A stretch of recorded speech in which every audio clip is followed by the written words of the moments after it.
Okay, let's dive into this. Welcome to today's Explainer, where we're unpacking one of the absolutely most foundational moments in ancient text. Just imagine being one of the Israelites for a second. You've just wrapped up this incredibly exhausting journey, trekking through a vast, unforgiving wilderness. You're searching for direction, for a sign, and finally, you arrive at the base of this massive, towering peak, Mount Sinai. And, well, what happens next isn't just a quiet moment of arrival. No way. It's a momentous, world-changing event that will literally be etched in stone. Because suddenly, the very ground beneath their feet begins to vibrate. Violently, the whole mountain shook. You really have to picture the sheer terror and awe of this moment. We're not talking about a gentle tremor here. The text from our source describes a terrifying, physical shaking of the earth, an absolute disruption of the solid ground they had just spent weeks walking across.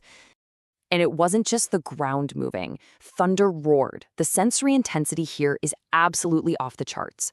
Deafening, concussive sounds are just echoing and bouncing across the rocky valleys of the mountain. It's this overwhelming, all-consuming auditory experience that demands the complete and total attention of every single person standing at the base. And lightning filled the sky. It's a chaotic, brilliantly terrifying storm sequence. The dark sky above Sinai is completely illuminated by violent, jagged flashes of light. This awe-inspiring environment sets a deeply dramatic stage. It's nature at its most untamed, signaling to everyone that something massive, something truly divine, is about to happen. But then, right in the middle of this intense, swirling chaos, the narrative just slows right down. Everything focuses on one man. God called Moses to the top of the mountain. Just think about the power of that pause. The storm is raging all around, yet there's this singular, quiet purpose. Moses climbs up into the thick of it to receive something uniquely powerful. And what he receives isn't just spoken, it's permanently recorded, written on stone tablets. This signifies permanence, an unbreakable covenant. Now, what's really interesting about this is the sheer narrative weight and profound simplicity of this exact number. 10. Out of all the complex laws, all the intricate societal rules that could have been drafted up, the foundation of this massive moment is distilled into just 10 commandments. It carries immense narrative weight. It's a number you can literally count on your hands, yet it holds the entire blueprint for a civilization. Here is the totality of those fundamental laws laid out all at once. Listen to the sweeping authority of these words, because they basically form the bedrock of Western legal thought. You shall have no other gods before me. You shall not make idols. Do not misuse the name of the Lord. Remember the Sabbath day and keep it holy. Honor your father and mother. And then we hit the societal bedrock. You shall not murder. You shall not commit adultery.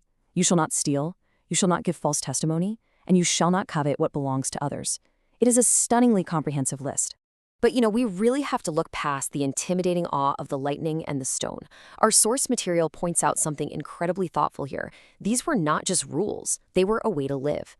And that changes everything about how we understand this moment. These aren't meant to be some heavy burden or a strict prison sentence. This is a philosophical framework. It's a highly practical, purposeful guide designed to bring order, peace, and flourishing to a community that had just been liberated. And this brilliantly illustrates the dual framework of these laws. We have laws dealing with God on one side and laws dealing with people on the other. The first few establish a vertical relationship, respect and devotion to the divine. The rest establish a horizontal relationship, how to actually treat your neighbors, your family, and your community. It perfectly balances spiritual devotion with practical, everyday societal harmony. It really shows why these foundational ethics still resonate so powerfully with us today. Let's move forward and see how this builds, because the story doesn't end at the summit. Moses finally comes down from that terrifying, thunderous peak, and he is entirely changed. Moses returned, his face literally shining with God's glory.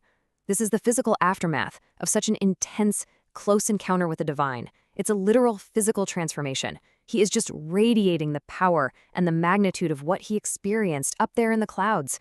Now, put yourself in the shoes of the Israelites waiting at the bottom. The text shows us a deeply complex emotional reaction here. On one hand, the people were amazed. How could you not be, seeing this glowing figure holding stone tablets? But on the other hand, the people were afraid. And our source specifically notes that this fear stemmed from the overwhelming, reality-altering experience of having heard the voice of God. It was simply way too much for them to process all at once. So you'd think the story ends here, right? With a beautiful set of laws and a glowing leader. But something shocking was about to happen. Just as the dust begins to settle from all that thunder and lightning, the narrative takes a sharp, highly unexpected turn. We actually have to pivot away from this moment of divine resolution because a deeply alarming twist is waiting right around the corner. So, the crucial point is, what exactly were the Israelites doing down below while all of this history was being made up above? What did they do while Moses was on the mountain? It's a massive cliffhanger that challenges absolutely everything we just learned about their newfound rules. If you want to find out how this dramatic twist unfolds, make sure to subscribe and follow for our next explainer. You definitely won't want to miss the fallout from this one.